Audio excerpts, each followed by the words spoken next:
Welcome to Story Tales. Please like this video and subscribe to Story Tales. I hope you enjoy the story. Let's begin. Metal screeched against metal as Landry Holt tightened the last bolt on the overhead crane.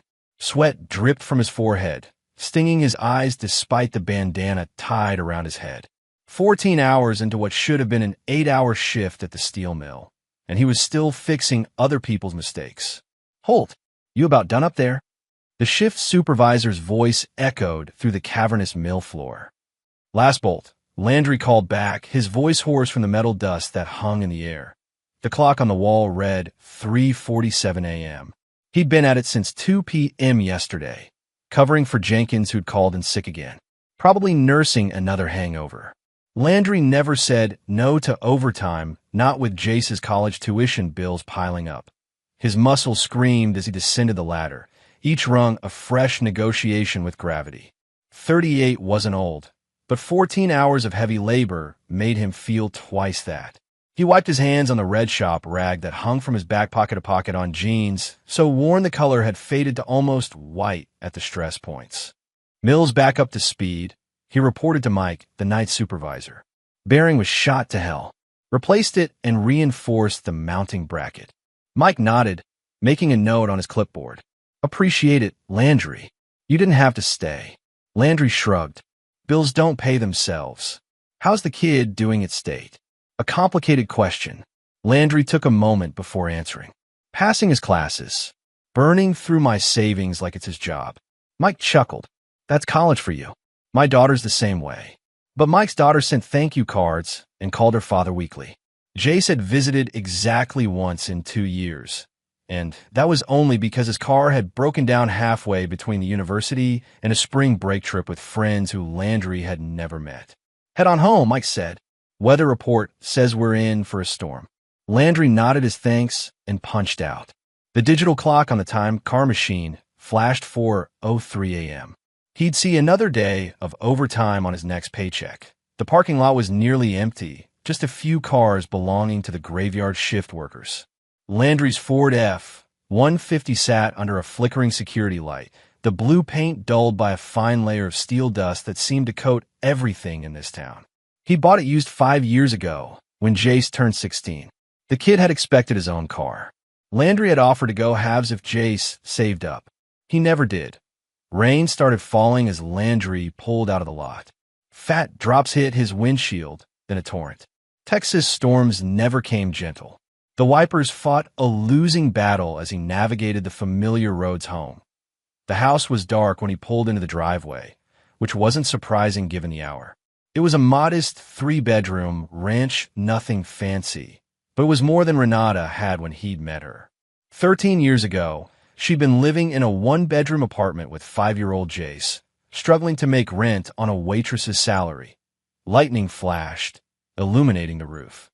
Landry frowned. Something didn't look right. He grabbed his flashlight from the glove compartment and stepped out into the downpour.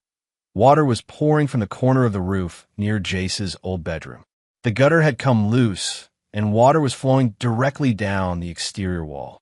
If left unfixed, it would seep into the foundation and cause thousands in damage. Landry sighed, went to the garage, and grabbed his ladder and tools. The rain plastered his hair to his skull as he worked, fingers growing numb in the unseasonable cold. 40 minutes later, with the gutter secured and a temporary patch applied to the roof, he finally headed inside. He didn't bother with the lights. He knew this house by heart, every creaking floorboard, every door that stuck in humid weather. He peeled off his soaked clothes in the laundry room, tossed them into the washer, and grabbed a clean towel from the dryer. In the kitchen, he drank a glass of water, standing over the sink. The digital clock on the microwave read 5:12 a.m. He'd be up again at 9 to fix that roof properly. Too tired to make it to the bedroom, Landry collapsed onto the living room couch, pulling the Afghan Renata's mother had given them as a wedding present over his boxer-clad body. His work boots sat by the door, still wet. He thought he heard movement from the master bedroom, Renata getting up for her early shift at the salon, but sleep claimed him before he could call out to her. It was the last time Landry Holt would fall asleep in what he thought was his home. Sunlight stabbed through Landry's eyelids, pulling him from a dreamless sleep. His body felt like concrete, muscles stiff from yesterday's labor. For a moment, he was disoriented. Why was he on the couch? Then it came back to him. The late shift, the leaking roof, the rain. He groaned and checked his watch. 10:37 a.m. He'd overslept. "Renata," he called, voice still rough with sleep. No answer. Landry sat up, and that's when he noticed them black garbage bags piled by the front door. He blinked, confused. Had Renata decided to do some spring cleaning? He stood, wincing as his back protested, and walked over to the bags.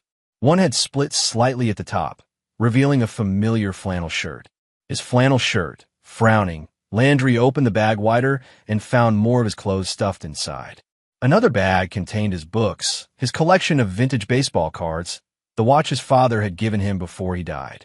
"What the hell?" he muttered, a cold feeling spreading through his chest. "You're finally up." Landry turned to see Renata standing in the hallway. She was fully dressed in jeans and a blouse he didn't recognize, her dark hair pulled back in a tight ponytail. Her arms were crossed over her chest, and she wore an expression he'd never seen before, something between relief and contempt. "What's going on?" he asked, gesturing to the bags. "Why are my things packed up?" "Because you're leaving," she said simply, as if explaining something to a child. "I've given you enough time to sleep it off." "Sleep what off?" "I just got in from work a few hours ago. Fixed the roof in the middle of the night, for Christ's sake." Renata's mouth tightened. "I'm done with the excuses, Landry. I'm done with all of it." Before he could respond, the front door opened and Jace walked in. At 21, he was taller than Landry now, lean where Landry was broad.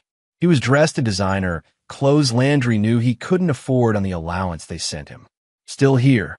Jace asked, raising an eyebrow. "Thought you'd have slunk off by now." Landry looked between his wife and stepson, feeling like he'd woken up in someone else's life. "Will someone please tell me what the hell is going on?"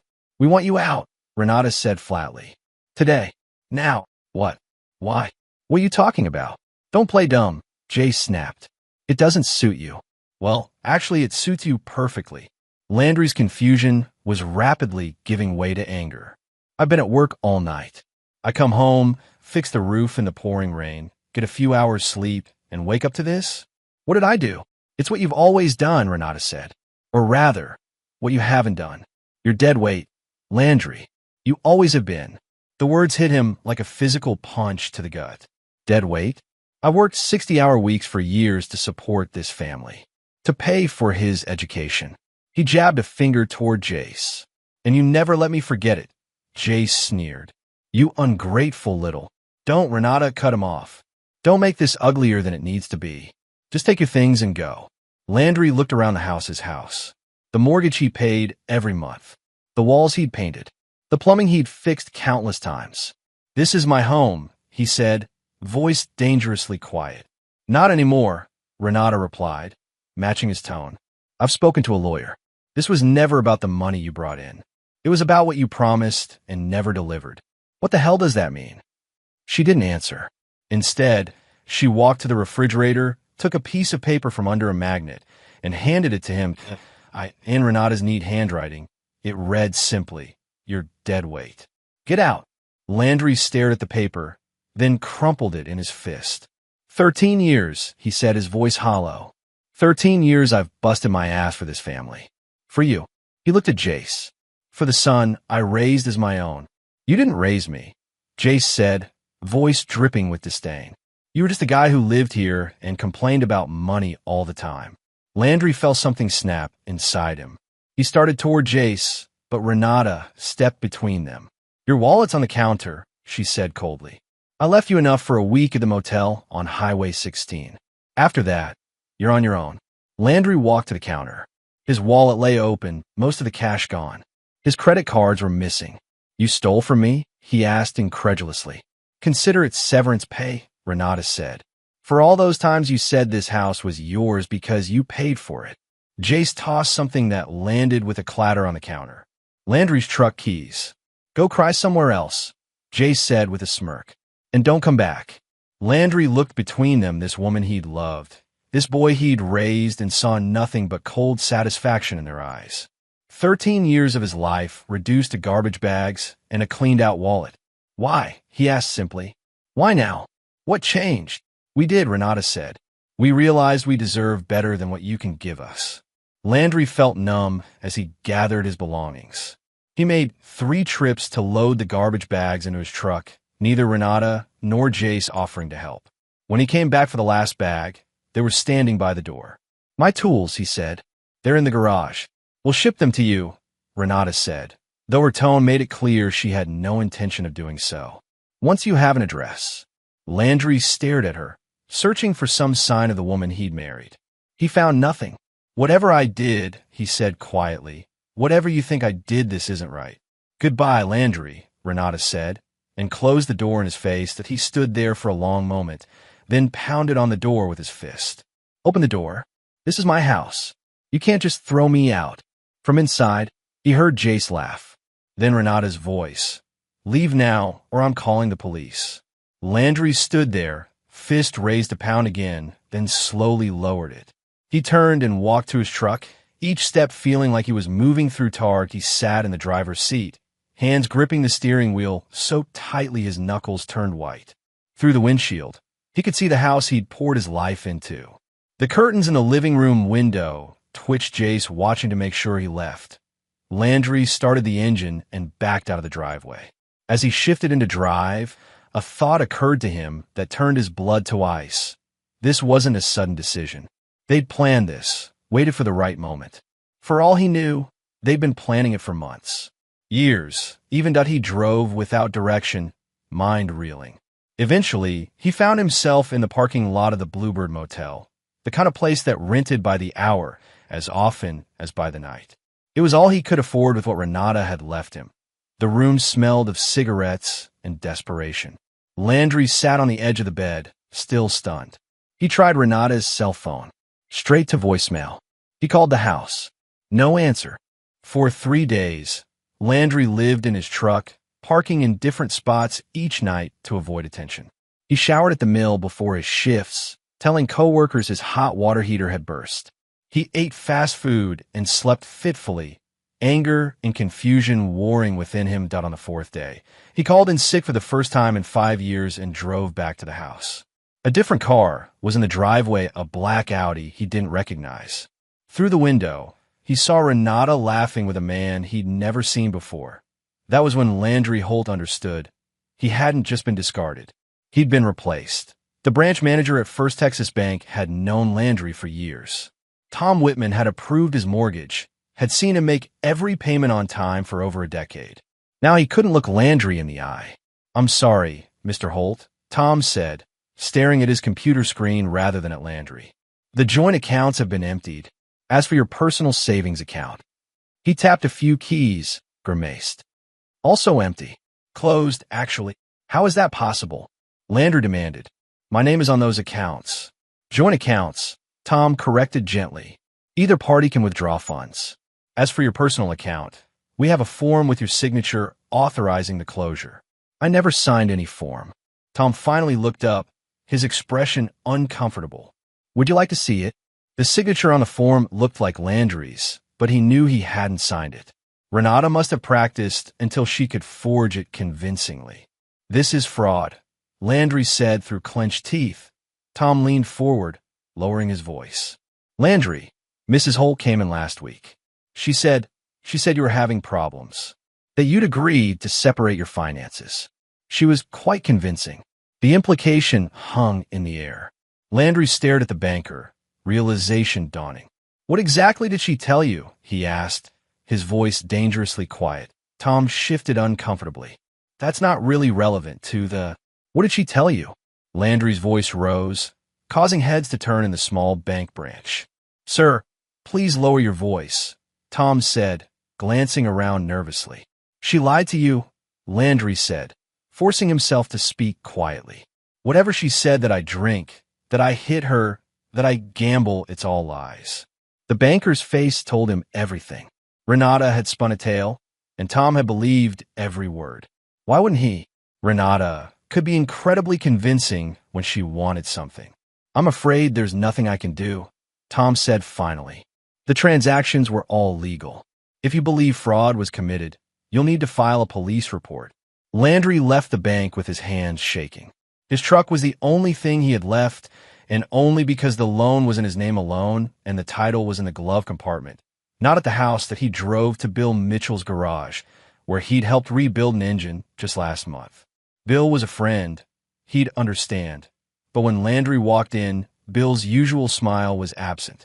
"Landry," he said stiffly, "what can I do for you?" "I need a job, Bill. Any hours you can spare. I'm in a tight spot." Bill's gaze slid away. "Wish I could help.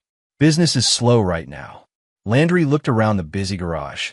3 cars were up on lifts, mechanics working steadily beneath them. The phone rang constantly. "Doesn't look slow to me," Landry said. Bill rubbed the back of his neck. "Look, Landry, Renata called me, told me what's been going on." "And what exactly did she say has been going on?" Landry asked, already knowing the answer would be more lies. "That doesn't matter," Bill said uncomfortably. "What matters is I can't get in the middle of this. I've known you both too long." "You've known me longer," Landry pointed out. 20 years. Have you ever known me to be the man she's describing?" Bill couldn't meet his eyes. "People change, Landry, and folks hide things." "I'm sorry." Landry tried 3 more places that day. At each one, the story was the same. Renata had gotten there first, poisoning the well. By nightfall, he was sitting in his truck outside the Rusty Nail, the bar where he and his co-workers sometimes stopped for a beer after shift. Through the window, he could see familiar faces, men he'd worked alongside for years. Men whose houses he'd helped repair, whose kids he'd taught to fish. He started to get out of the truck, then stopped when he saw Mike, his supervisor, shake his head almost imperceptibly through the window. The message was clear: don't come in. You're not welcome. Landry sat back, a cold hollowness spreading through his chest. In the span of a week, he'd lost everything: his house, his savings, his reputation. Even his friends believed he was someone he wasn't, that he started the truck and drove to the mill. His shift wouldn't start for hours, but he had nowhere else to go. He parked in the far corner of the lot, where the security cameras had a blind spot, and tried to sleep. A sharp rapping on his window woke him. The security guard, Pete, stood outside with a flashlight. "Can't sleep here, Holt," Pete said, not unkindly. "Boss's orders." "Since when?" Landry asked. Workers often napped in their vehicles before grueling shifts. Pete looked uncomfortable. "Since today. Got a memo. No unauthorized personnel on property outside working hours." "I'm not unauthorized personnel. I work here." "Not right now, you don't," Pete said. "I'm sorry, Landry. I really am. But I need this job." Landry started the truck and drove away, Pete's flashlight beam following him until he turned onto the main road. He ended up at a truck stop on the outskirts of town, parking between 2 semis whose engines idled through the night. Sleep came in fits and starts, anger keeping him awake more than the noise. The next morning, he showered in the truck stop's facilities, paying $5 for the privilege. He put on his last clean shirt, grabbed a cup of coffee from the diner, and headed to the mill for his shift. His ID badge didn't work at the gate. "System says you're terminated," the guard told him, not meeting his eyes. "That's impossible," Landry said. "I've worked here for 15 years. The guard shrugged. "Talk to HR." The HR manager, a woman named Patricia who'd processed Landry's annual reviews for a decade, kept him waiting for 45 minutes. When she finally called him in, her office door remained conspicuously open. "Your employment was terminated yesterday," she said, sliding a form across her desk. "Violation of company policy." Landry scanned the form. It cited intoxication on duty and threatening behavior toward coworkers. "This is bullshit," he said. "I've never been drunk on the job in my life, and I've never threatened anyone." Patricia's face remained professionally blank. "We have witness statements." "From who?" "That's confidential." Landry leaned forward. "This is about Renata, isn't it? She called you too." Patricia's expression flickered, just for a second. "Your final paycheck will be mailed to your address on file. Your benefits end immediately." "My address on file is a house I've been locked out of," Landry said. "And I need those benefits. I have a slip disc from lifting that crane assembly last year, remember? The one the company doctor said would need surgery eventually." "I'm sorry," Patricia said, in a tone that indicated she was anything but. The decision is final. Landry left the mill in a daze. In the parking lot, he ran into Jenkins, the man whose shift he'd covered the night. Everything fell apart. "Heard you got canned," Jenkins said, not bothering to hide his satisfaction. "Karma's a bitch, ain't it?" Landry's hands curled into fists. "What's that supposed to mean?" "Your old lady told everyone what you did," Jenkins said. "Can't say I'm surprised. You always did think you were better than the rest of us." "What exactly did Renata say I did?" Landry asked, stepping closer. Jenkins took a step back. "Hey, don't try that intimidation crap with me. That's why you got fired." "Tell me what she said," Landry insisted, his voice low and dangerous. "That you blew all your money gambling online," Jenkins said. "That you took out loans in her name. That when she confronted you, you threw her against a wall." He paused, seeming to relish Landry's shock. Said it wasn't the first time, either. Landry felt like he'd been punched in the gut. The accusations were so specific, so calculated to destroy him in this particular community. Most of the mill workers had seen their own fathers drink too much, get violent. It was the kind of history nobody talked about, but everyone recognized. And gambling was the one vice everyone at the mill openly despised, having seen too many families ruined by it. "None of that is true," Landry said, his voice hollow even to his own ears. Jenkins shrugged. "Save it for someone who cares, man. We've all made our choices." Landry watched him walk away, the reality of his situation sinking in fully for the first time. Renata hadn't just kicked him out or emptied their accounts. She'd methodically destroyed every support system he had, every relationship, every opportunity to rebuild. She turned a town where he'd lived for 15 years into a place where he couldn't even buy a cup of coffee without feeling judgmental eyes on him. And for what? What had he done to deserve this? Landry got in his truck and drove to the edge of town, pulling over at the scenic overlook where the highway began its descent into the valley. He stared at the town spread out below him, the steel mill's smokestacks dominating the skyline, the neat grid of residential streets, the downtown strip where he proposed to Renata at Mario's Italian restaurant. IT had all been a lie. Every moment, every promise, every sacrifice, he thought about the double shifts he'd worked to pay for Jace's braces. The fishing trips where the boy had complained the entire time. The college tuition payments that stretched his budget to the breaking point. For what? So they could throw him away like garbage when something better came along. Landry gripped the steering wheel tightly, his knuckles white. He had a choice to make. He could stay and fight, try to clear his name, reclaim what was his. Or he could leave, start over somewhere else. But if he left, they won. They got everything, and he got nothing. The unfairness of it burned in his chest like acid. "No," he said aloud, his voice hard in the quiet cab of the truck. "No, this isn't over." He started the engine and took one last look at the town that had betrayed him. Then he pulled onto the highway, heading east. He would leave for now. But he wouldn't forget. And he wouldn't forgive. This wasn't surrender. It was strategic retreat. Landry Holt was many things, but after today, dead weight wasn't one of them. From now on, he'd be something much more dangerous.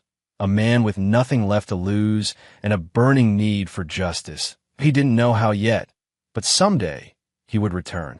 And when he did, Renata, Jace, and everyone who had turned their backs on him would learn a hard lesson about consequences. Houston sprawled before Landry like a vast, indifferent beast. 6 months had passed since he'd left his old life behind. 6 months of reinventing himself in the anonymity of Texas's largest city. The demolition site hummed with activity around him. Heavy machinery tore into the abandoned warehouse, metal screeching against metal as the structure came down piece by piece. Dust filled the air, coating Landry's skin with a fine grit that mixed with sweat to form a paste. "Holt," the foreman's voice cut through the noise. "Need your crew on the east wall. Support beams giving me concerns." Landry nodded, signaling to the 3 men working under him. At the demolition company, he'd started as just another laborer. 3 months in, he was running his own crew. The work was brutal harder, even in the mill, but it paid cash, no questions asked. No background checks, no references needed. Just the ability to work harder than everyone else. And Landry worked like a man possessed. Every chunk of concrete he broke, every wall he brought down, he imagined it was his old life crumbling away. After his shift, while other workers headed to bars to wash away the day's grime with cheap beer, Landry drove to a rundown gym in the warehouse district. From 6 to 8 every evening, he trained. Harder, barked Rico, his boxing coach. Put your weight behind it. Landry slammed his fist into the heavy bag, the impact reverberating up his arm. 6 months ago, the shock would have made him wince. Now he welcomed it. Better, Rico said, circling him. Now combination. Jab, cross, hook. And keep your guard up. Landry complied, his movements more fluid than they had been when he started. He wasn't a natural fighter. His strength had always been the steady endurance of a man who worked with his hands, but what he lacked in innate talent, he made up for in relentless determination. Rico slapped him on the shoulder. You've improved. Ready to step in the ring yet? Landry wiped sweat from his brow. Not quite. Rico shrugged. Your call. But there's money to be made, if you're interested. Underground circuit. No rules, but decent payouts if you can take a punch. Landry had heard about these fights. No gloves, no refs, just two men beating each other bloody for the entertainment of gamblers. I'll think about it, he said. That night, in his sparse one-room apartment, Landry stared at his bank statement. The number was growing, but slowly. Too slowly. At this rate, it would take years to build the kind of resources he'd need. His phone buzzed with a text from Rico. Fight tomorrow night. $500 if you win. Interested? Landry stared at the message for a long time before typing back. Where and when? The underground fight was held in the basement of an abandoned meatpacking plant. The ring was just a circle of men holding each other back, creating a space in the center where two fighters could face off. Landry's opponent was younger, faster, with tattoos covering most of his visible skin. He danced around, playing to the crowd, as Landry stood still, conserving energy.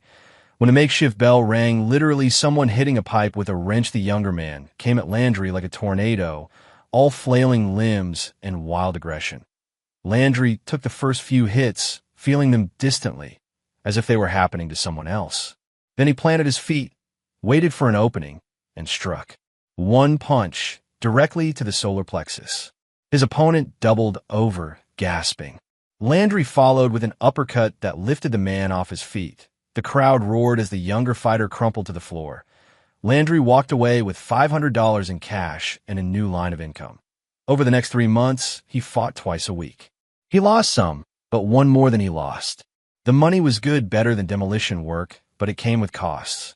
Bruised ribs that wouldn't stop swelling, knuckles that never fully healed between bouts. It was after one such fight, as he sat in a 24-hour diner nursing a cup of coffee and an ice pack, that he met Juno Navarro. She slid into the booth across from him uninvited.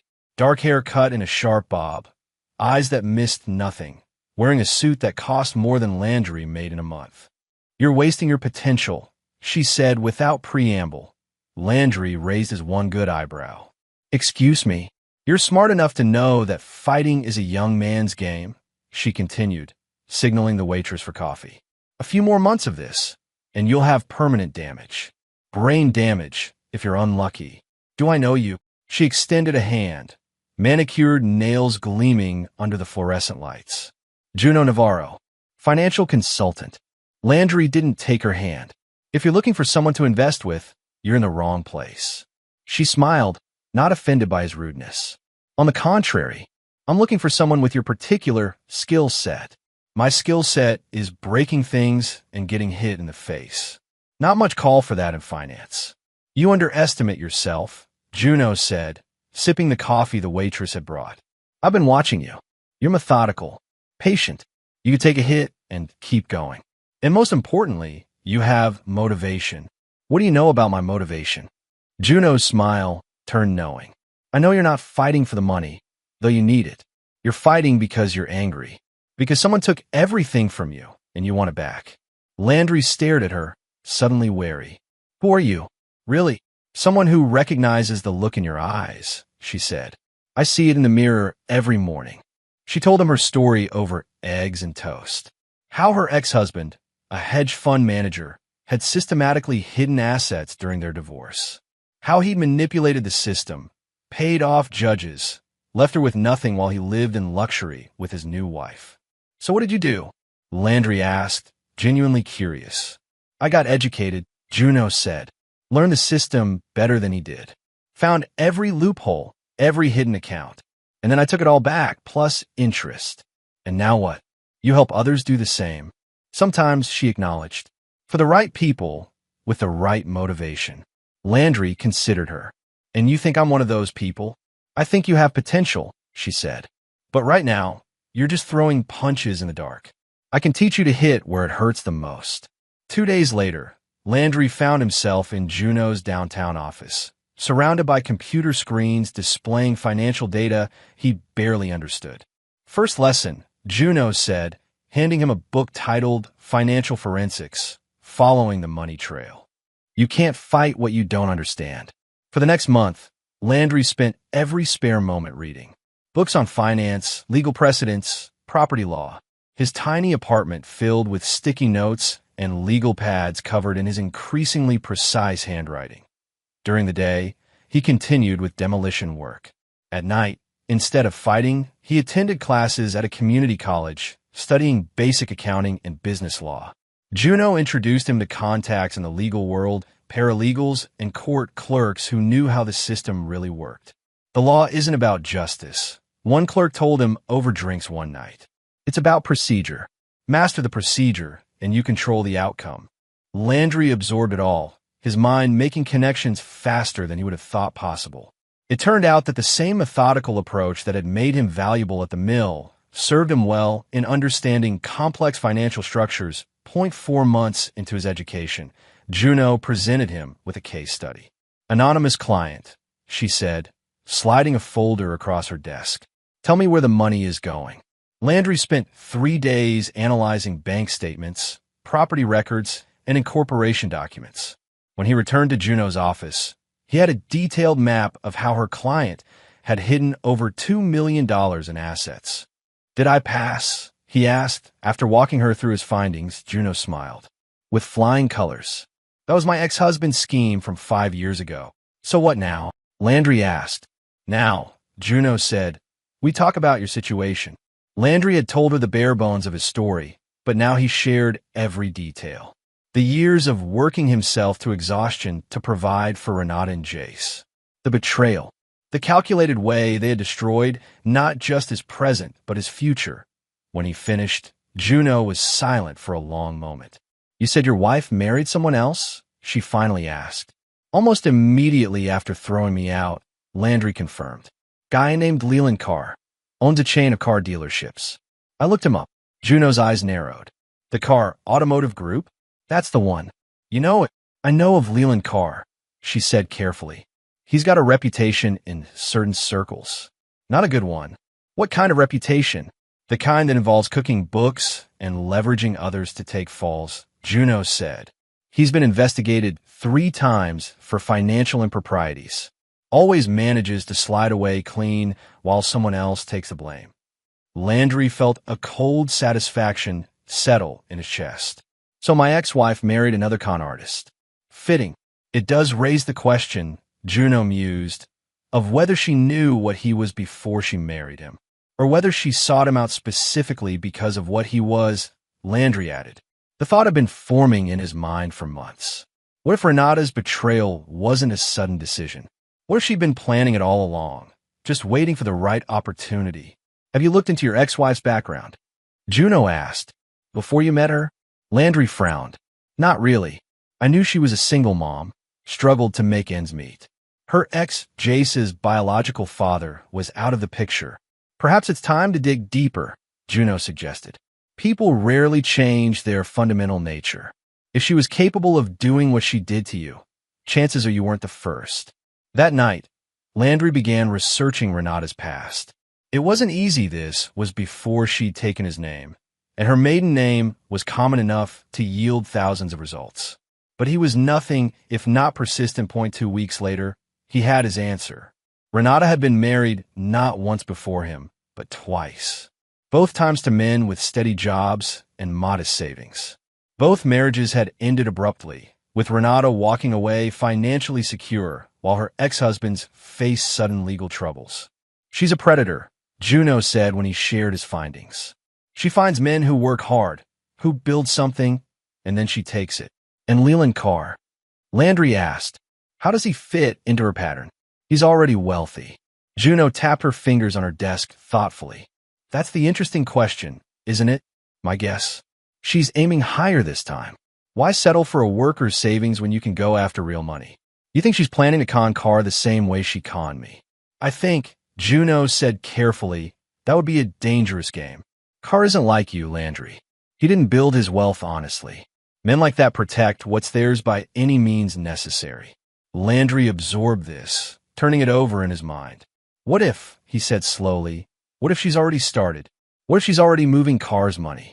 Juno's eyes lit up. Now, that's an interesting thought. Let's find out, shall we?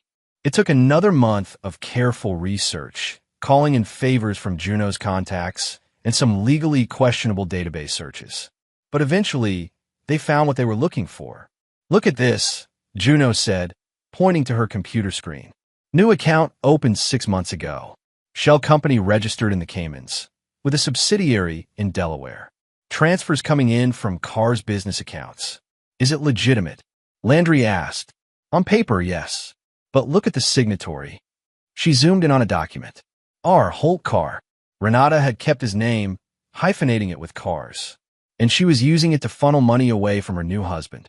She's stealing from him, Landry said, a grim satisfaction in his voice. Not just stealing, Juno corrected.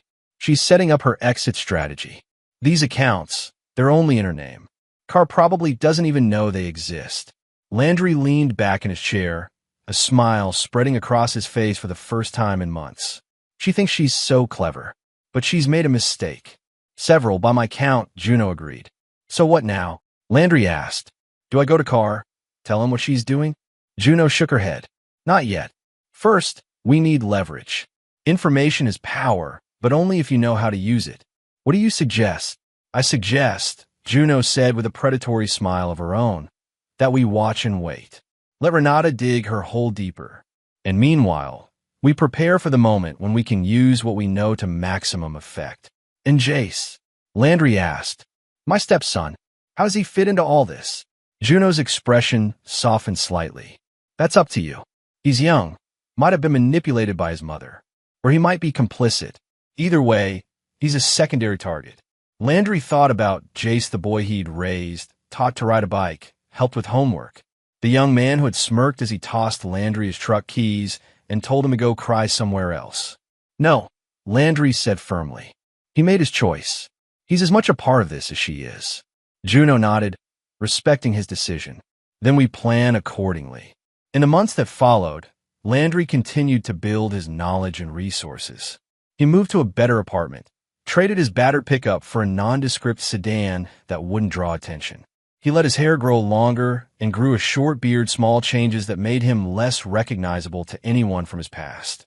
Juno introduced him to a network of people who operated in the gray areas of finance and law, not criminals, exactly, but people who knew how to navigate systems in ways their creators never intended. From them, Landry learned the art of information gathering, of building leverage, of patience. He learned that revenge, properly executed, wasn't a hot, impulsive act, but a cold, calculated one. And all the while, he and Juno monitored Renata's activities. She was moving more money, growing bolder. Leland Carr remained oblivious, his attention focused on expanding his business empire rather than on what his new wife was doing behind his back. She's getting reckless, Juno observed one evening as they reviewed the latest transactions. These withdrawals are too large, too frequent. Carr's going to notice eventually, unless someone points it out to him first, Landry said. Someone who can control the narrative. Juno smiled approvingly. Now you're thinking strategically. So what's the play? Landry outlined his plan. Not to approach Carr directly, that would be too obvious, too traceable back to him.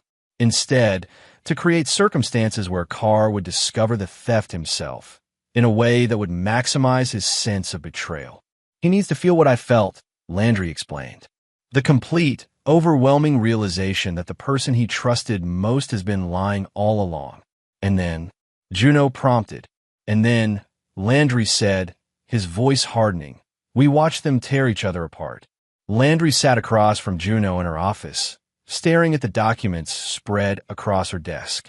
Outside, Houston's skyline glittered in the early evening light, but neither of them spared it a glance. You're sure about this? Landry asked, tapping a financial statement with his index finger. Juno nodded, her expression grim. The evidence is clear. Renata isn't just stealing Carr's money, she's systematically moving it through a series of shell companies before it lands in accounts only she can access. How much? By my estimate, Juno did a quick calculation on her computer. Just over 3.2 million so far. Landry let out a low whistle. That's significantly more than she took from me. You said she has a pattern, Juno reminded him. Each mark she aims higher. Landry picked up one of the documents, studying the complex flow of funds Juno had mapped out. The question is, does Carr have any idea? If he did, Renata would already be gone, Juno said confidently. Men like Carr don't tolerate being stolen from. Landry leaned back in his chair, thinking. We could tip him off. Anonymously. We could, Juno agreed. But timing is everything. Right now, Renata still has access to move or hide that money. If Carr confronts her too soon, she might be able to disappear with most of it.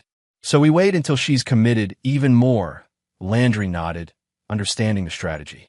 Let her dig the hole deeper. Exactly, Juno said. And meanwhile, we continue to document everything. Build our case. Landry stared at the financial flowchart, a thought suddenly occurring to him.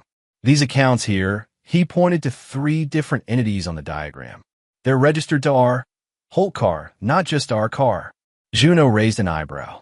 Yes, she's still using your name, hyphenated with his. Probably for continuity with older accounts.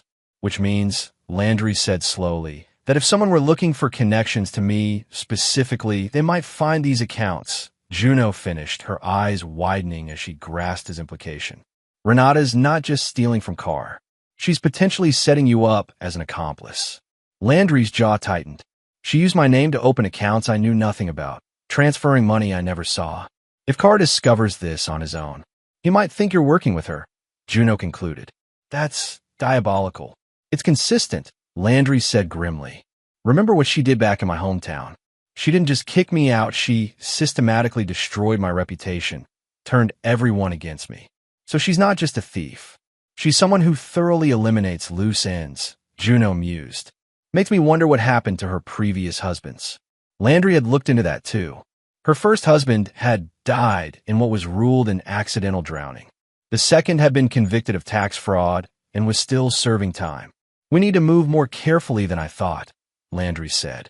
If she's setting me up as a fall guy, we need to make sure Carr understands exactly who's really behind this. And we need to protect ourselves, Juno added. If she's this thorough, she might have contingency plans we haven't discovered yet. Landry nodded. Let's dig deeper. I want to know every account, every transaction, every paper trail. Over the next 2 weeks, they intensified their investigation. Juno called in favors from contacts at various financial institutions, piecing together a more complete picture of Renata's operations. What they discovered exceeded even their suspicions. She's not just stealing from Carr's personal accounts, Juno explained, showing Landry new documentation. She's siphoning money from his business operations too. Look at these transfers from the dealerships. Landry examined the paperwork. These are labeled as consulting fees. To a company called RHC Enterprises. Renata Holt Carr, Juno confirmed. She created a consulting company that does no actual consulting, and she's billing Carr's businesses monthly. Does Carr approve these payments? Technically, yes. The authorization comes from his office. But I doubt he reviews every expenditure personally. More likely, Renata has either manipulated the accounting staff or has access to approval systems herself. Landry shook his head in grudging admiration. She's good. Better than I gave her credit for. Good, but not infallible, Juno pointed out. She's leaving trails. We just need to make sure they lead back to her, not to you. As they continued to unravel Renata's scheme, a new complication emerged. Carr's businesses weren't as solid as they appeared. His dealerships are overextended, Juno explained, showing Landry a financial analysis she'd compiled. He's been expanding too rapidly, taking on debt to acquire new locations. His cash flow is tight, which means he'll notice missing funds sooner rather than later, Landry reasoned. Exactly. And when he does, Juno left the implication hanging. When he does, he'll look for someone to blame, Landry finished. And Renata has conveniently set me up as the perfect scapegoat. They needed to accelerate their timeline. If Carr discovered the theft before they were ready, before they could ensure the evidence pointed squarely at Renata, Landry might find himself in legal jeopardy. That it was during this intensified investigation that they uncovered the twist that changed everything. Landry. Juno called from her computer late one night, her voice tight with suppressed excitement. You need to see this. He looked over her shoulder at the screen, where she had pulled up transfer records from one of Carr's main business accounts. These withdrawals, she said, pointing to a series of transactions. They're not Renata's. Landry frowned. How can you tell? The pattern is different. Renata moves money through her shell companies in specific amounts, usually under reporting thresholds. These withdrawals are bigger, bolder. She looked up at him, and they started before Renata even married Carr.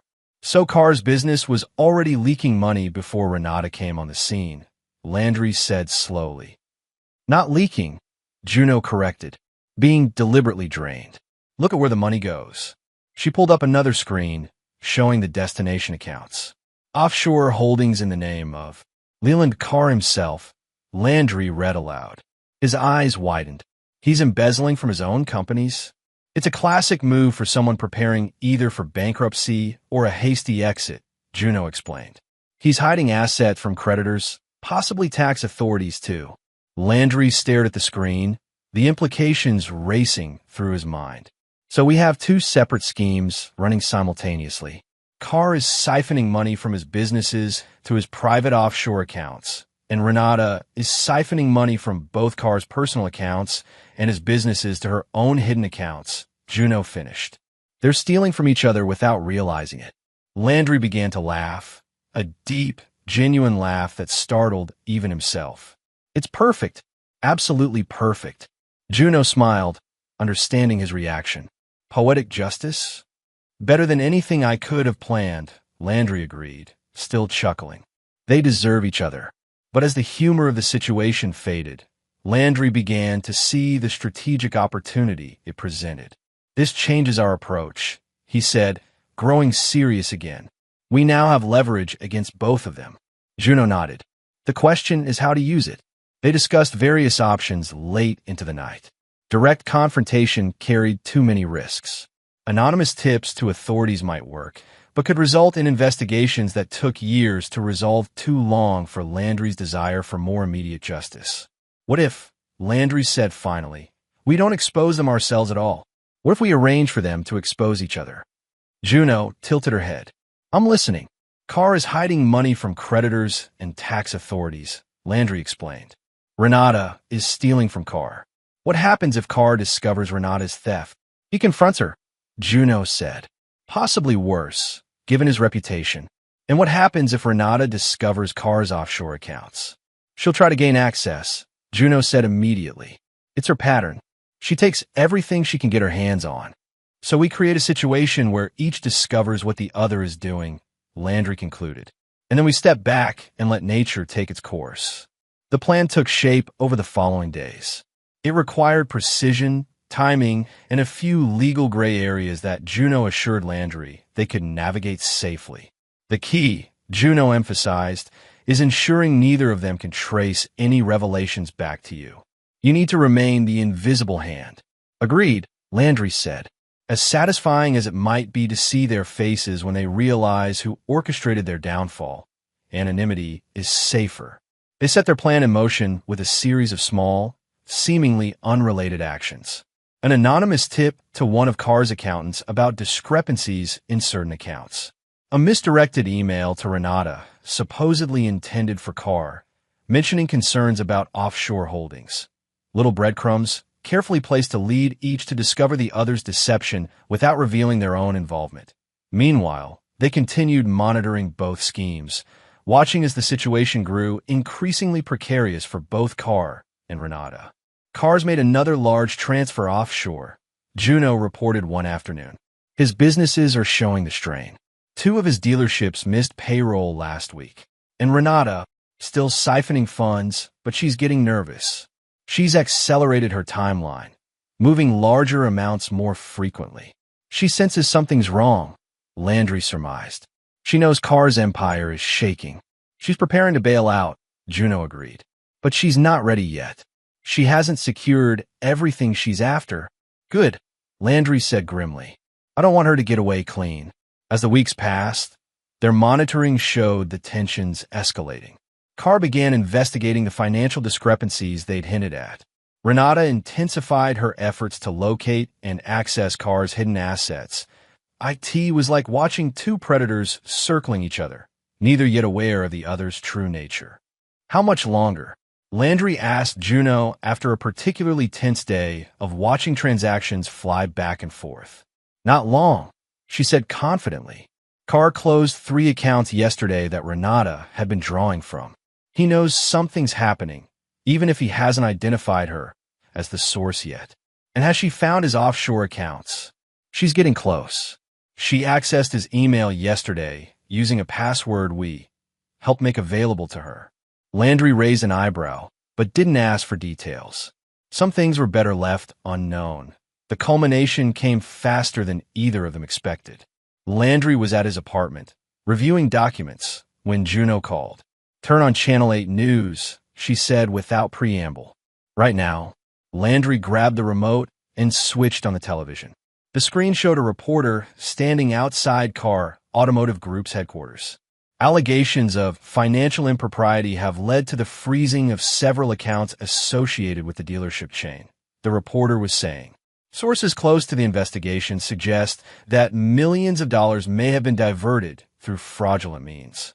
The camera cut to footage of federal agents carrying boxes of documents from a building. According to our sources, the reporter continued, the investigation began after financial institutions flagged suspicious transactions. Neither Leland Carr nor representatives of his company have responded to requests for comment. Landry muted the television and put his phone back to his ear. What happened?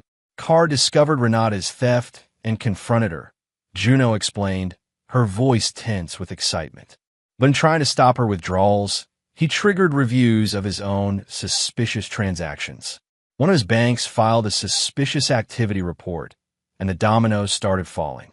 Both schemes exposed at once, Landry said, a sense of satisfaction spreading through him. Perfect. That's not all, Juno added.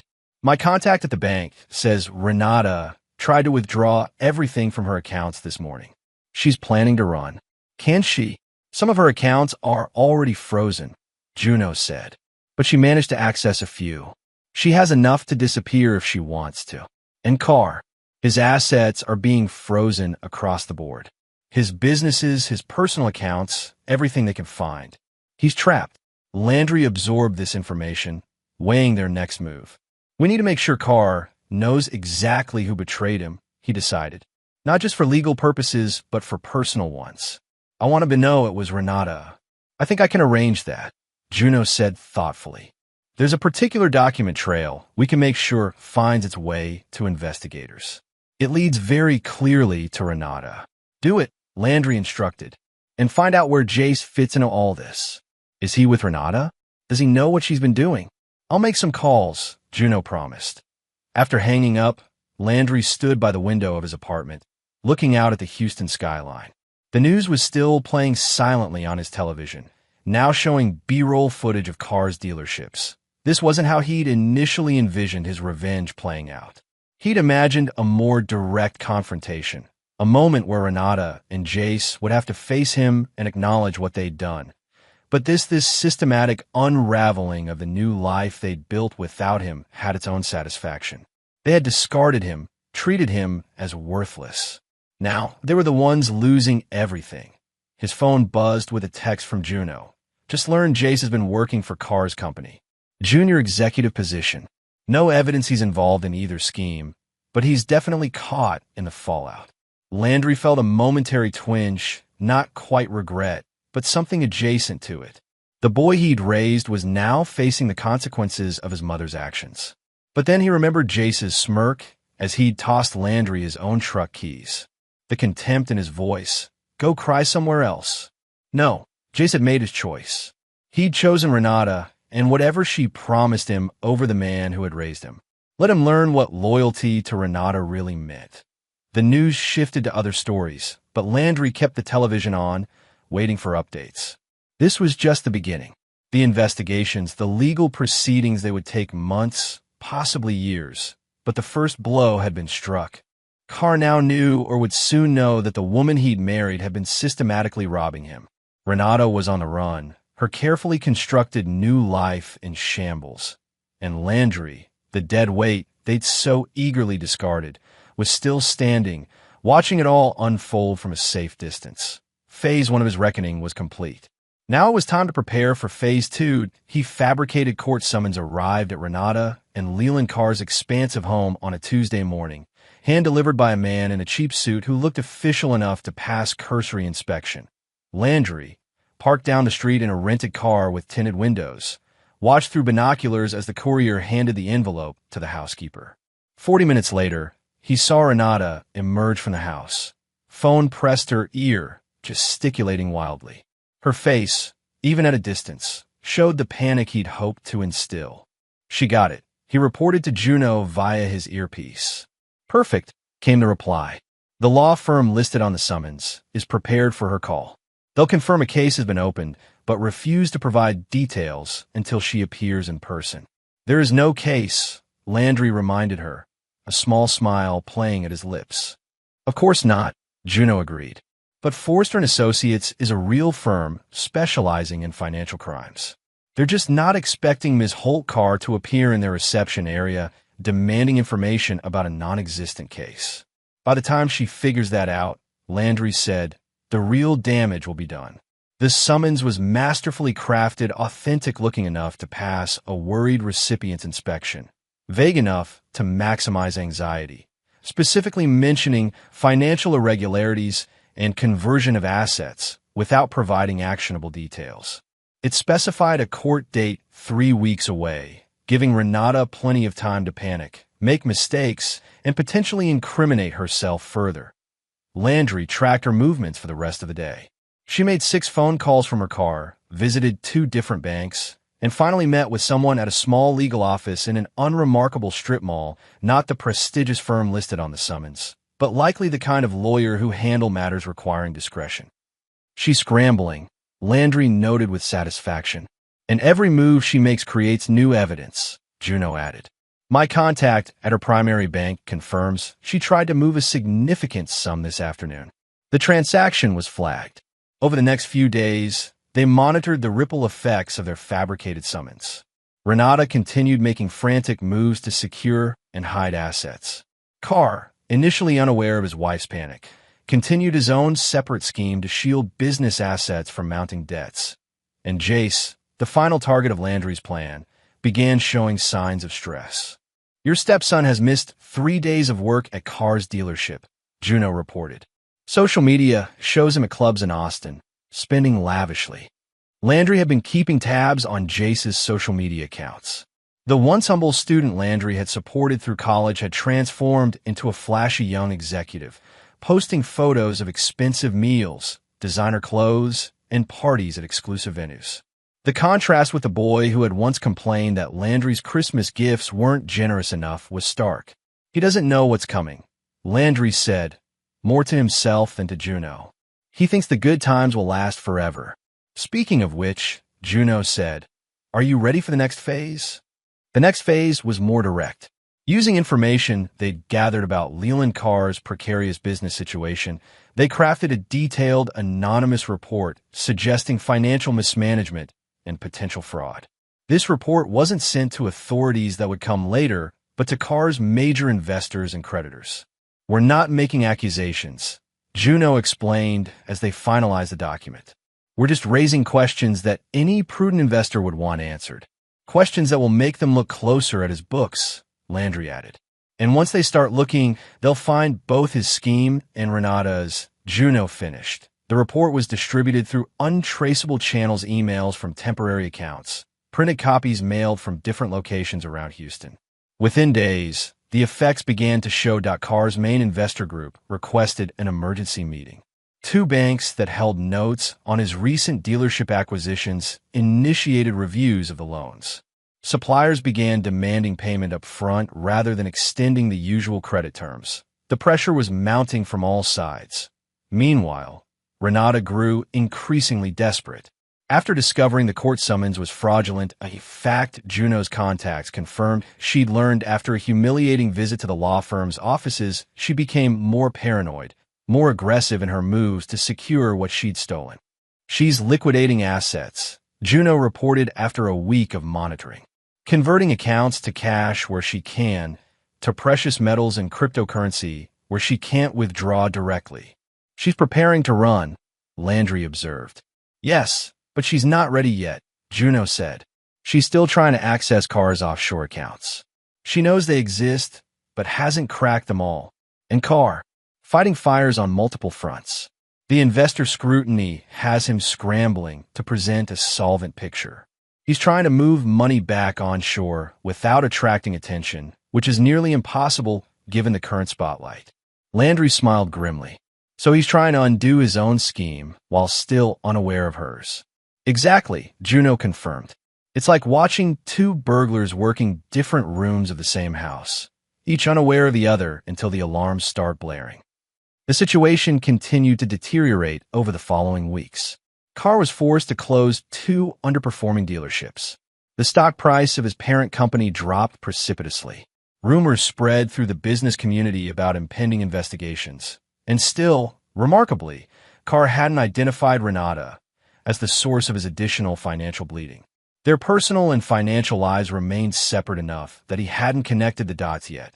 That changed on a rain-soaked Thursday evening when Landry and Juno implemented the final piece of their plan.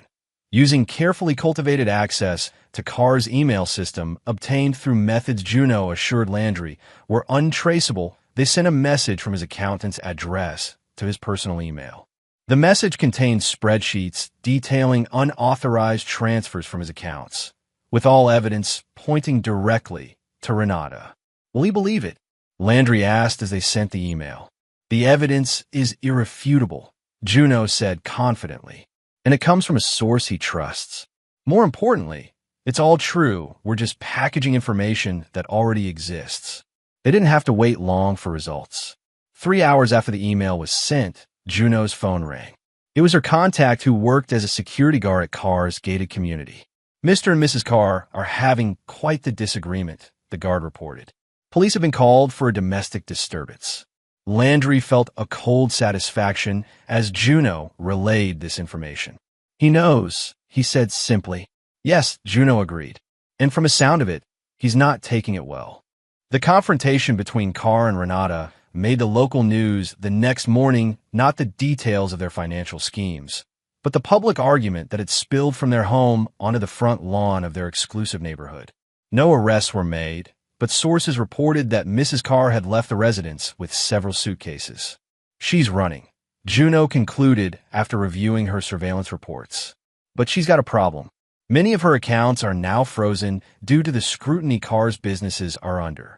How much did she get away with? Landry asked. About 1/3 of what she stole, Juno estimated.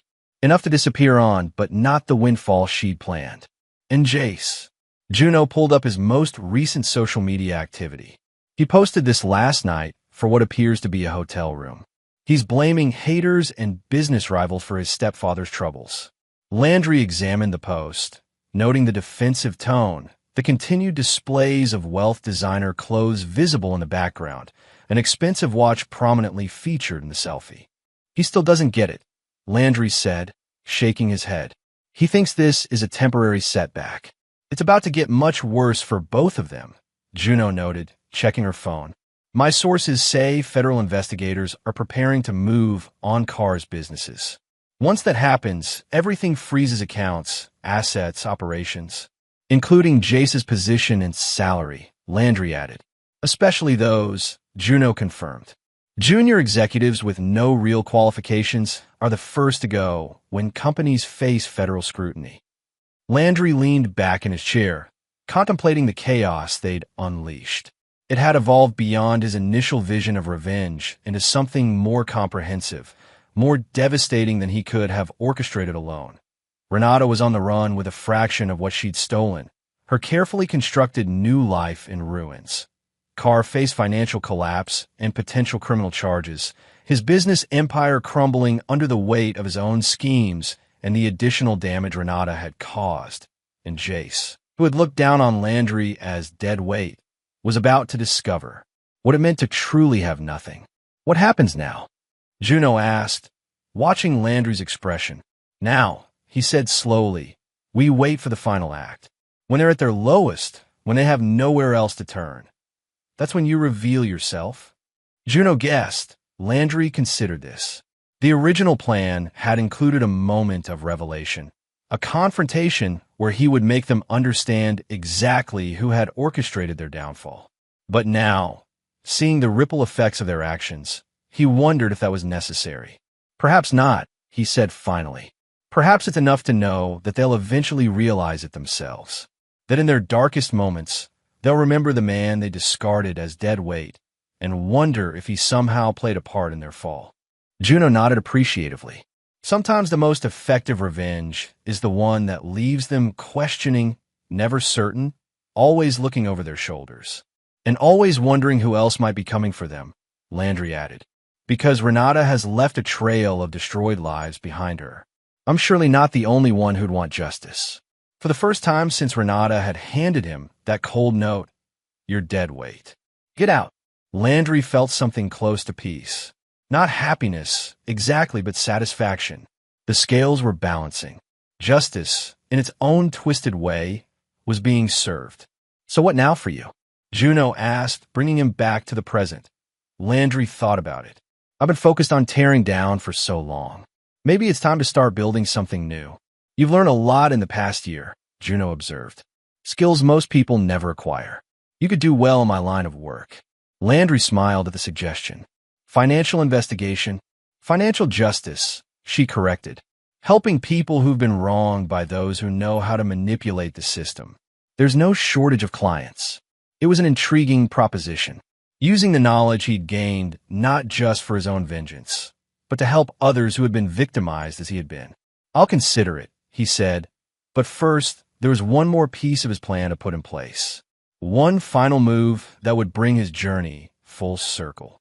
There's something else I need to do first, he told Juno. Something personal. Leland Carr's empire didn't collapse in a single dramatic moment. It eroded day by day, piece by piece, as investors pulled out, creditors called in loans, and regulators intensified their scrutiny. Landry watched it all unfold from a comfortable distance, monitoring news reports and financial filings, receiving regular updates from Juno's network of contacts. Each new development brought a cold satisfaction that he didn't try to suppress. Carr Automotive has closed another 3 dealerships, Juno reported one afternoon, sliding a tablet across her desk to show Landry the news article. That makes 5 total in the past month. Landry scanned the article, noting the PR spin about strategic consolidation and focusing on core markets. Corporate speak for a desperate attempt to stop the bleeding. Any sign of Renata? He asked. Juno shook her head. Not directly, but my banking contact says someone matching her description tried to access one of the frozen accounts in Dallas last week. Used a different name, but the same tactics. She's getting desperate, Landry observed. Running out of places to hide. And running out of money, Juno added. The accounts she managed to access before everything froze won't last forever, especially given her spending habits. Landry nodded, thinking of the luxury lifestyle Renata had cultivated: designer clothes, expensive salons, lavish entertaining. The same lifestyle she claimed he could never provide, the supposed justification for discarding him like trash. And Carr? Has he figured out the full extent of what she did? Oh yes, Juno said with a small smile. My source inside his legal team says he's gone from angry to absolutely apoplectic. He's dedicated significant resources to tracking her down, resources he can't really spare given his other problems. Good, Landry said simply. The conversation shifted to their current clients. Since joining Juno's firm as a partner 3 months ago, Landry had taken on several cases of his own, helping people who had been financially victimized reclaim what was rightfully theirs. The work suited him, combining his natural methodical approach with the new skills he'd acquired during his own quest for justice. But part of his mind remained fixed on Renata, Carr, and Jace, on the reckoning still unfolding. That evening, as he drove home to his new apartment in a renovated warehouse district, his phone rang. The caller ID showed Juno's number. "Turn on Channel 5 News," she said without preamble. Right now, Landry waited until he was home, then switched on the television to see a breaking news banner across the bottom of the screen. Federal agents raid Carr Automotive headquarters. The camera showed dark-suited agents carrying boxes of documents from Carr's main office building, while a grim-faced reporter narrated. Federal authorities executed search warrants at multiple Carr Automotive locations today, following months of investigation into alleged financial improprieties. Sources close to the investigation suggest the focus is on potential tax evasion, wire fraud, and misappropriation of investor funds. The feed cut to footage of Leland Carr being escorted to a black SUV, his face set in a mask of fury and disbelief. He looked older than in previous images Landry had seen, the strain of recent months evident in his posture and expression.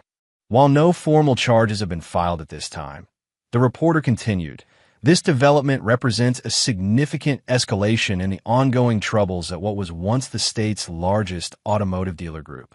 Landry muted the television and called Juno back. "I see it," he said simply. "This is just the beginning," Juno told him, her voice tight with suppressed excitement. "My sources say they have enough evidence for multiple federal indictments. Carr is going down, and going down hard. What triggered the raid? I thought they were still in the investigation phase." "Apparently, one of Carr's lieutenants flipped," Juno explained. "Offered evidence in exchange for leniency. And part of what he offered included information on Renata's separate scheme." Landry's eyebrows rose. "So they know about both operations now?"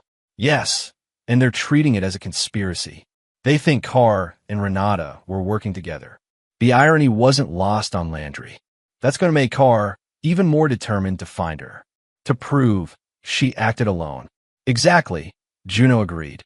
"He's now hunting her not just for revenge, but for self-preservation." The news shifted to reactions from Carr's business associates, most distancing themselves with carefully worded statements of shock and disappointment. One face caught Landry's attention: Jace, standing in the background during a press conference. Looking pale and confused as a company spokesperson read a prepared statement. "What about Jace?" Landry asked. "Is he implicated?" "Not directly," Juno said, "but he's going to face consequences nonetheless. Carr's assets are being frozen across the board, including the company that employs Jace. And with his stepfather's disgrace, his position becomes untenable. He's losing everything," Landry noted, feeling a complex mix of emotions.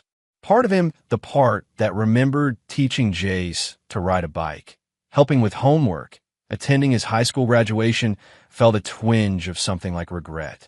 But it was overwhelmed by the memory of Jace's smirk as he'd thrown Landry's truck keys at him. "Go cry somewhere else. Don't come back." "Both of them are," Juno confirmed. "Just as they did to you." After ending the call, Landry sat watching the muted news coverage, nursing a glass of whiskey. This was what he'd wanted, what he'd worked toward for more than a year. The systematic dismantling of the new life Renata and Jace had built on the ruins of his OW. Oh, why didn't it feel more satisfying? Perhaps because it was still unfolding at a distance. He was watching justice take its course, but not actively participating in it, not confronting them directly with the consequences of their betrayal. That would change soon. Over the next week, the situation deteriorated rapidly for both Carr and, by extension, Jace. Carr's assets were frozen pending investigation. His dealerships began closing, unable to meet operating expenses as banks called in loans and credit lines were severed. Hundreds of employees were laid off, including Jace, whose executive position was eliminated as part of the company's desperate cost-cutting. Landry monitored Jace's social media accounts, watching the young man's bravado crack under pressure. The posts about luxury goods and VIP club access stopped. Instead, there were vague complaints about temporary setbacks and defensive responses to friends asking uncomfortable questions. Then came the post that confirmed everything was falling apart. Need a roommate for my apartment ASAP. Can't make rent alone after company restructuring. Company restructuring, a corporate euphemism for, I lost my job because my stepfather's criminal empire is collapsing. Meanwhile, Renata remained elusive, moving between cities, using different identities. But her options were narrowing. More of her accounts were identified and frozen as authorities connected the dots between her and Carr's operations. And Carr's enemies' business rivals he'd undercut, investors he'd misled, employees he'd mistreated sensed weakness and moved in. Lawsuits multiplied. Former associates gave damaging interviews to business publications. Suppliers demanded payment for outstanding invoices. The sharks were indeed circling. Just as Landry had planned, IT was time for the next phase. Using a carefully constructed anonymous identity, Landry sent a message to Leland Carr's personal email and address obtained through Juno's connections that bypassed his now restricted business accounts. The message was simple. I know where she is. I know what she took. We should talk. An anonymous email address followed, with instructions to use a secure messaging app for further communication. Carr took the bait almost immediately. Within hours, a message appeared on the app. Who are you? What do you know about my wife? Landry smiled grimly as he typed his response. Someone who also suffered from her particular talents. She has a pattern, Mr. Carr. You're not her first victim. The exchange continued over several days. Landry, playing the role of another wronged ex, shared just enough details about Renata's methods to establish credibility without revealing his true identity. Carr grew increasingly desperate in his responses, offering money he likely no longer had for information on Renata's whereabouts. I don't want your money, Landry wrote. I want justice. For both of us. He then provided carefully selected information about one of Renata's accounts that had escaped the initial freezes an account Juno had been monitoring but hadn't reported to authorities. An account that still held nearly $250,000. Freeze this before she can access it, Landry instructed. It may be your only chance to recover anything. Carr's response came within minutes. How do I know this isn't a trap? You don't, Landry admitted. But what do you have to lose at this point? He didn't know if Carr would act on the information. It didn't really matter. The account in question was one that Landry and Juno had already flagged for authorities in an anonymous tip. It would be frozen soon regardless. What mattered was planting the seed in Carr's mind that Renata had hidden more assets than he knew about, that she might still have resources beyond his reach. The next day, Juno called with news that confirmed their plan was working. Carr has hired a private investigator, she reported. A high-end one, specializing in asset recovery and subject location, even though most of his money is frozen. Landry asked. He liquidated his watch collection, Juno said, amusement in her voice. Apparently, finding Renata is worth more to him than his Patek Philippe. Obsession is expensive, Landry noted. Is the PI making progress? My sources say he's good former federal agent with solid contacts. If Renata is still in the country, he'll likely find her. Perfect, Landry said softly. Let's help him along. Through a series of anonymous tips, carefully structured to appear as if they came from different sources, they guided the investigator toward Renata's current location, a mid-range hotel in San Antonio, where she was staying under a thinly disguised variation of her maiden name. Why are we helping Carr find her? Juno asked during one of their strategy sessions. I thought the goal was to let them destroy each other. It is, Landry confirmed. But Renata's too good at disappearing. If we want a true reckoning, we need to force the confrontation. What he didn't say, what he barely admitted to himself, was that he wanted to witness that confrontation. To see with his own eyes the moment when Renata's carefully constructed new life completely unraveled. 3 days later, Landry sat in a rented car across from the Hotel Valencia in San Antonio, watching the entrance through polarized sunglasses. Beside him, a police scanner murmured quietly, tuned to the frequency used by local patrol units. He didn't have to wait long. Just after 2 p.m., a black Escalade pulled up to the hotel entrance. Leland Carr emerged from the back seat, accompanied by a tall man with the unmistakable bearing of private security. Carr looked different from his media appearances, thinner, his expensive suit hanging slightly loose, dark circles visible under his eyes even from a distance. The past months had taken their toll. They entered the hotel. Landry settled in to wait, taking occasional sips from a bottle of water, keeping the scanner volume low enough to monitor without distraction. 20 minutes later, the scanner crackled to life with a dispatcher's voice. Unit 17, we have a 415 at the Hotel Valencia, 150 East Houston Street. Possible domestic altercation. A patrol officer acknowledged the call. Landry smiled grimly. The confrontation was happening.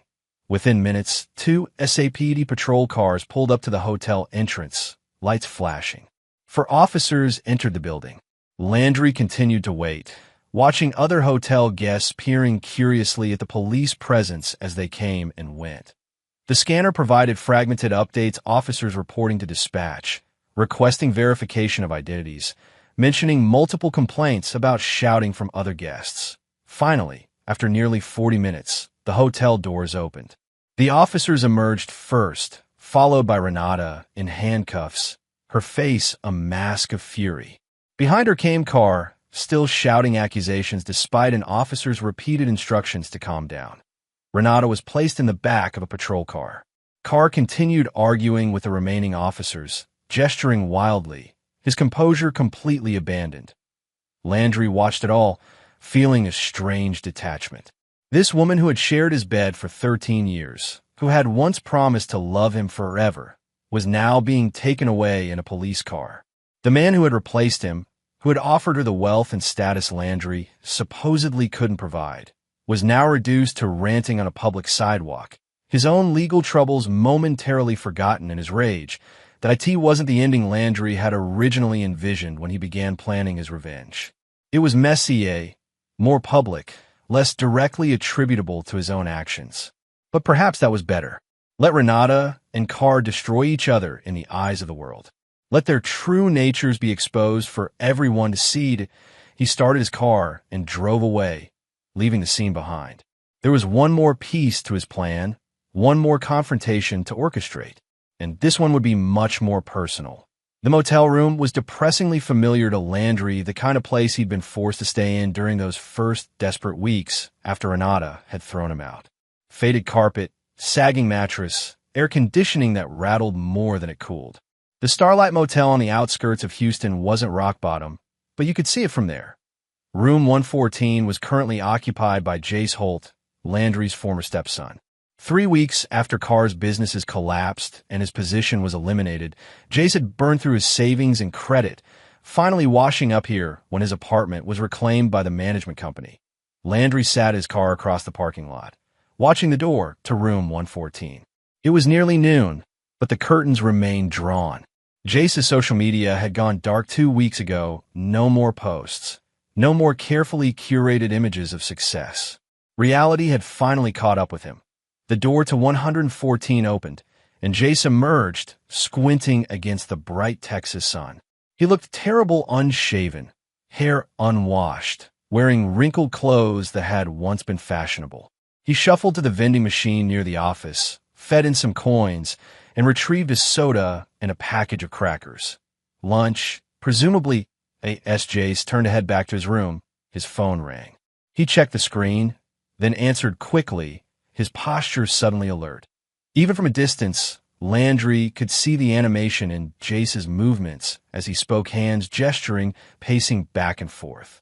After a few minutes, he ended the call and hurried back to his room with newfound energy. Landry's phone buzzed with a text from Juno. Call placed as planned. She took the bait. She was Renata.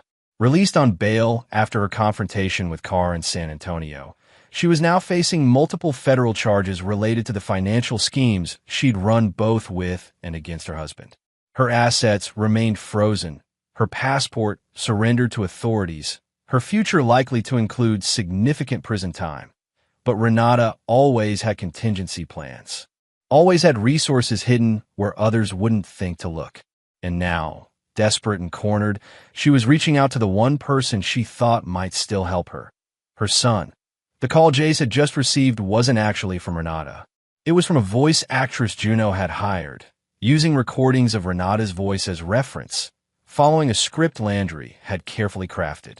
The message was simple: Renata needed help, had money stashed that the authorities hadn't found, and would contact Jace again with instructions that IT was bait, designed to draw both Jace and the real Renata to a specific location where Landry could finally confront them face to face. That location was Landry's old house, the home he had paid for, maintained, and been forcibly removed from.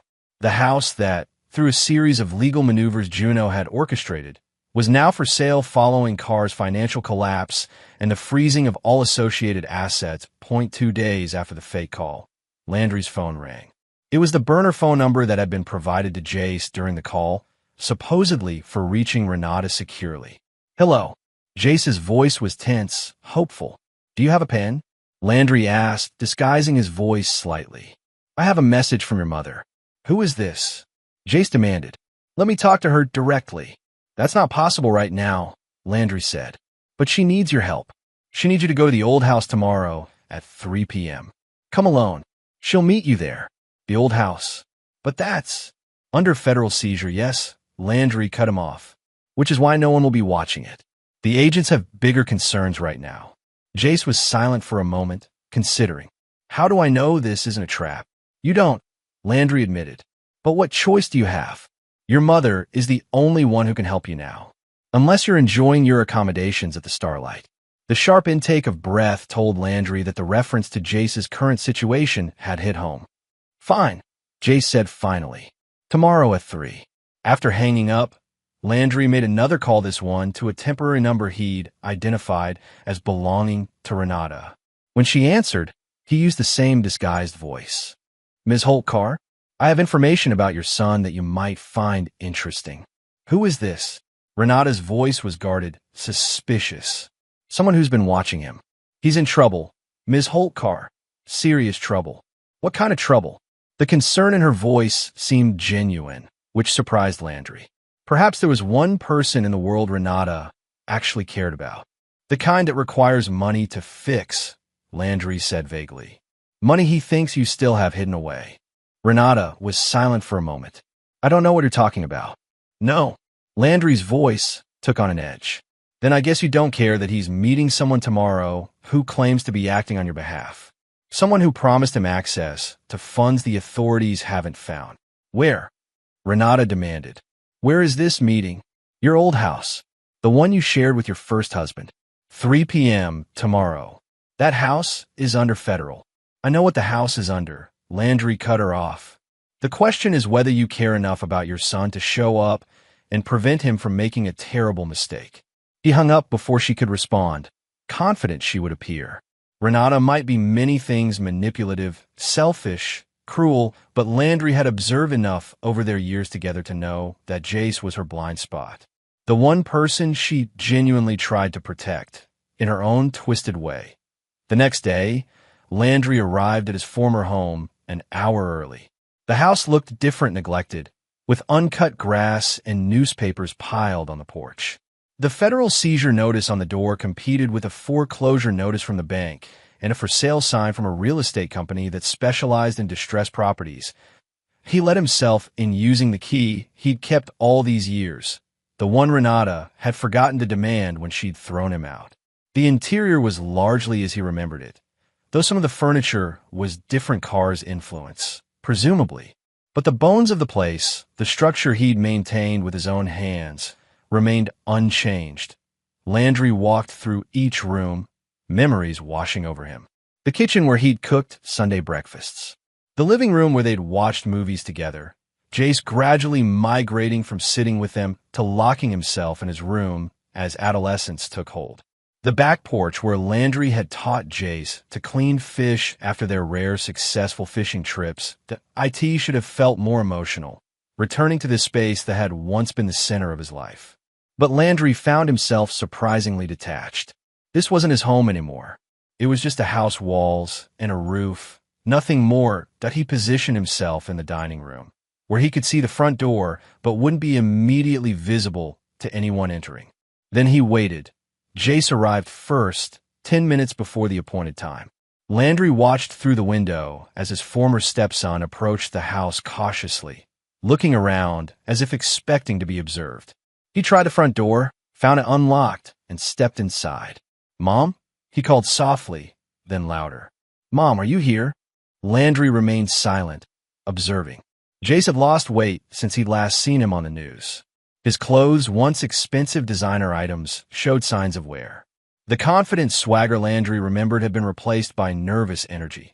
Jace moved through the living room, glancing at the framed photos still on the walls, images of him and Renata, some including Carr, none including Landry. It was as if he'd been erased from their history. "Hello, is anyone here?" Jace called again, moving toward the kitchen. Landry stepped out of the dining room into his path. "Hello, Jace." The young man froze, recognition and shock passing over his face in waves. "You? What are you doing here?" "I used to live here," Landry said simply. "Remember?" Jace took a step back. "Where's my mother?" The call said. There was no call. Not from your mother, anyway. Comprehension dawned slowly on Jace's face. "You set this up. You brought me here." "Yes," Landry acknowledged. "Why? What do you want?" Jace's voice carried a hint of fear now, his eyes darting toward the door. "Just to talk," Landry said, keeping his voice level. "It's been, what, a year and a half since you told me to go cry somewhere else. I thought it was time we caught up." Jace's expression hardened. "I have nothing to say to you. No, not even thank you for the college education I paid for, the car I helped buy, the roof over your head for 13 years. You always kept score," Jace spat. "Always made sure we knew what a sacrifice it was for you to do the bare minimum." "The bare minimum," Landry repeated, feeling his calm facade crack slightly. "I worked 60-hour weeks so you could attend that private school. I skipped meals to make sure your tuition payments were never late. You think money is the same as being a father?" Jace challenged. "You were never there. Always at work, always too tired to actually engage. I was working to provide for you." Landry's voice rose despite his efforts to keep it steady. "Everything I did was to give you opportunities one never had. Opportunities with strings attached," Jace shot back. "Always reminding me how grateful I should be, how lucky I was that you deigned to take us in." Landry stared at him, genuinely surprised by the bitterness in Jace's voice. Had that really been how the boy saw him? As some kind of martyr rather than a provider? Before he could respond, the front door opened again. Renata stood in the entryway, her appearance as altered by recent events as her son's. The carefully maintained hair was pulled back in a simple ponytail. The designer clothes had been replaced by jeans and a plain blouse. But her eyes were the same, calculating, wary, taking in the scene before her with rapid assessment. "Jace?" she called, then stopped short as she saw Landry. "You." "Hello, Renata," Landry said quietly. "Welcome home." Her eyes narrowed. "This isn't your house anymore." "It's not yours either," he pointed out. "Not after what you and Carr did. It belongs to the bank now. Or maybe the federal government. They're still sorting that out." Renata stepped fully into the house, moving protectively toward Jace. "What do you want?" "Understanding," Landry said simply. "I want to understand why. After 13 years, why throw me away like garbage? Why destroy my reputation, steal my savings, ruin my life?" Renata laughed, a harsh sound without humor. "You really don't know? You really think you were some kind of perfect husband? I never claimed to be perfect. But I was loyal. I provided. I kept my promises." "You provided the bare minimum," Renata said, echoing Jace's earlier accusation. "You were so busy patting yourself on the back for working those long hours that you never noticed we were drowning." "Drowning in what?" Landry demanded. The mortgage was paid. The bills were covered. Jace went to the college of his choice. And that's all that matters, right? The financial checklist. Renata stepped closer, her voice rising. "What about happiness? What about dreams? What about having more to life than just surviving month to month? You're talking about luxury, Landry said dismissively. Designer clothes and fancy vacations. I'm talking about living instead of just existing. Renata shouted. I spent my whole life scrimping and saving, being careful, doing without. I married you thinking you had ambition, that you wanted more. But you were content with your little life, your little house, your predictable routine. Landry stared at her, truly seeing her for the first time in years. So you threw me away because I wasn't ambitious enough? Because I was satisfied providing a stable home instead of chasing wealth. I threw you away because you were dead weight, Renata said coldly, holding us back. Jace deserved better than watching his mother settle for a life of mediocrity. I deserved better. So you found Carr, Landry concluded. A man with wealth, with status. Yes, Renata didn't bother denying it. Someone who could give us the life we deserve. And how did that work out for you? Landry asked quietly. Now that Carr's empire is collapsing and you're facing federal charges? Renata's face hardened. That's temporary. A setback. Mom, Jace interrupted, speaking for the first time since Renata had arrived. We need to go. Whatever he wants, this isn't helping. He's right. Landry agreed. This isn't helping. I thought confronting you would bring some kind of closure. That making you face what you did would somehow balance the scales. But we did. Renata laughed again. You think this, she gestured around at the house, at their current situation, has anything to do with you? You think you somehow orchestrated our downfall? You're not that smart, Landry. You're not that important. For a moment, Landry considered telling her everything. How he and Juno had meticulously tracked her theft from Carr. How they had exposed both schemes simultaneously. How they had laid the breadcrumbs that led investigators to the evidence they needed. But what would be the point? Renata would never acknowledge his role. She would never give him the satisfaction of knowing he had outsmarted her. And maybe that was the final lesson, that true justice didn't require recognition. You're right, he said finally. I'm not that important. I never was to you. I see that now. Renata seemed taken aback by his sudden acquiescence. Then why bring us here? What do you want? I wanted to see your faces, Landry admitted. To look you in the eyes and understand. And now I do. He turned to Jace. I raised you as my own. I loved you like a son. And you threw that away for what, fancy clothes and a corner office in a corrupt business? Was it worth it? Jace looked away, unable to meet his gaze. I'll take that as a no, Landry said softly. Then he reached into his pocket and pulled out a small device, a digital voice recorder. He pressed a button, and Renata's voice filled the room. I threw you away because you were dead weight, holding us back. He pressed another button, stopping the playback. Just a little insurance. In case either of you is tempted to try spinning this encounter to the authorities as some kind of threat or harassment. Renata's face contorted with fury. You bastard. I learned from the best, Landry replied calmly. Goodbye, Renata. Goodbye, Jace. I hope the life you chose was worth the price you'll pay for it. He walked past them toward the front door, half expecting one of them to try to stop him, to grab for the recorder. But they remained frozen in place. Watching him go to he stepped onto the porch. He heard Renata's voice behind him, softer now, almost pleading. Landry, wait. We could talk about this. Maybe there's a way you could help us. For old time's sake. He turned back, meeting her gaze one last time. 47. What? Renata frowned, confused. 47 messages, Landry clarified. That's how many you left on my phone. I counted. Understanding dawned on her face. Landry, please. Go cry somewhere else, he said, using Jace's own words. Don't come back. With that, he closed the door on his old life for the final time. 6 months later, on a crisp autumn morning, Landry drove down the familiar streets of his old hometown. The Ford F-150 he'd reclaimed from the impound lot after Carr's assets were liquidated hummed smoothly beneath him, freshly washed and detailed for the occasion. He passed the steel mill, where he'd worked for 15 years, noting the fresh paint on the exterior, the new sign bearing the logo of the conglomerate that had purchased the facility after its previous owners filed for bankruptcy. Shifts were changing, men he'd once known nodding to each other as they entered or exited, a few glancing curiously at his truck as he drove past. None of them recognized him.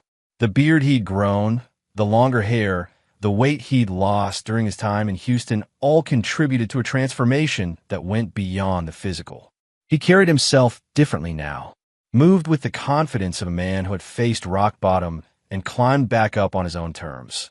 Landry continued driving through town, past the bank where his accounts had once been emptied, past the diner where he'd eaten countless meals. Familiar places that now felt like landmarks in someone else's life story. His new life was elsewhere: the partnership with Juno, the work they did helping others recover what had been stolen from them. But today was about closing a circle, about reclaiming something symbolic. He turned onto Oakwood Drive, slowing as he approached the house's house. The for sale sign was gone, replaced by sold. The grass had been cut, the newspapers cleared away. A moving truck sat in the driveway, 2 workers carrying boxes inside. Landry parked across the street and got out, watching the activity with quiet satisfaction. The house had come up for auction 6 weeks ago, part of the liquidation of assets connected to Carr Automotive Group. Through a series of shell companies established with Juno's help, a perfectly legal application of the knowledge he'd gained during his quest for justice, Landry had purchased it for less than half its market value. He wasn't planning to live here again. This town held too many painful memories, too many people who had turned their backs on him in his hour of need. His life was in Houston now, but owning this house again, if only temporarily before selling it at a profit, represented something important. A restoration of balance. A final punctuation mark on his journey. Point. One of the movers noticed him standing across the street and waved. "Mr. Holt? The truck's almost empty. We should be done within the hour." Landry nodded and crossed the street, walking up the familiar driveway. "Any problems with the deliveries?" "No, sir. Everything's where you specified. Kitchen items in the kitchen, office furniture in the den, bedroom set upstairs." "Good," Landry said. "I appreciate your thoroughness." He wasn't furnishing the house to live in it. The furniture was just staging to make it more attractive to potential buyers. A real estate agent, not from his old town, but from Houston, with no knowledge of his history here, would handle the sale. Landry would likely never set foot in the house again after today. But as he walked through the rooms, checking the mover's progress, he felt a sense of peace settling over him. This space that had been taken from him, that had represented his greatest loss, was his again. However briefly, however symbolically, as he stood in what had once been his and Renata's bedroom, his phone buzzed with a text from Juno. They're at the Bluebird Motel, room 7. Just as expected, Landry allowed himself a small smile. Of course they were. The Bluebird was the cheapest motel in town, the same place he'd been forced to stay when Renata first threw him out. It was fitting that she and Jace had ended up there, now that they had nowhere else to go. The conclusion of the federal case against Carr and Renata had made national news.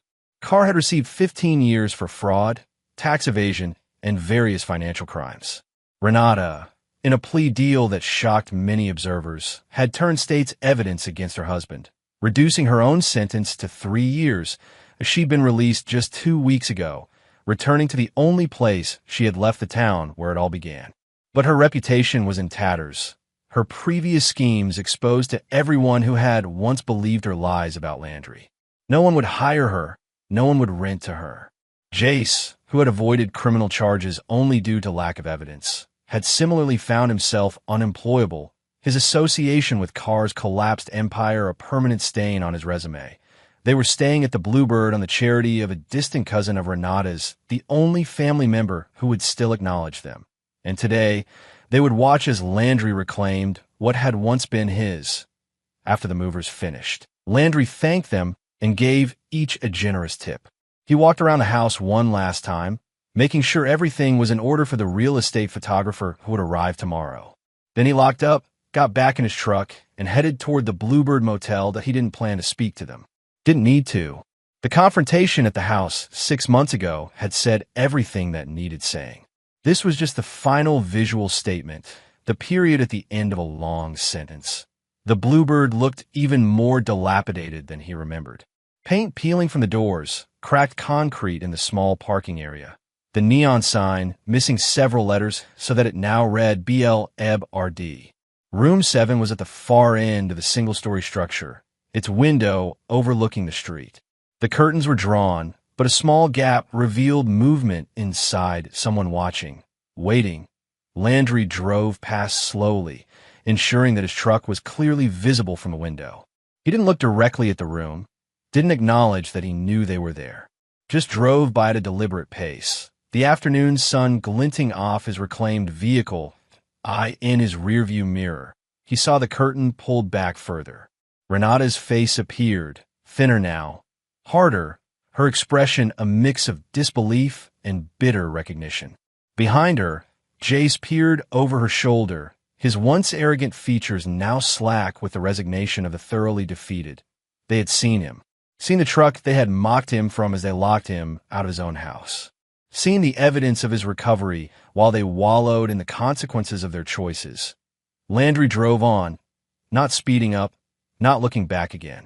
He had no destination in town, no one to visit, no business to conduct.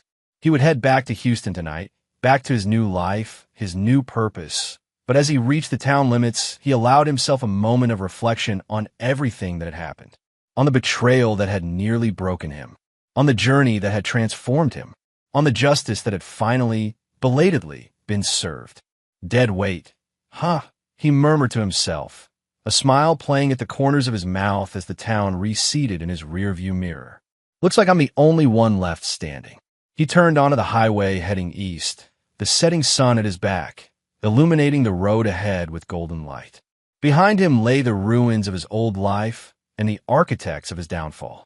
Ahead lay the future he had built for himself, stronger and wiser for having survived the storm. Landry drove on, and he didn't look back again.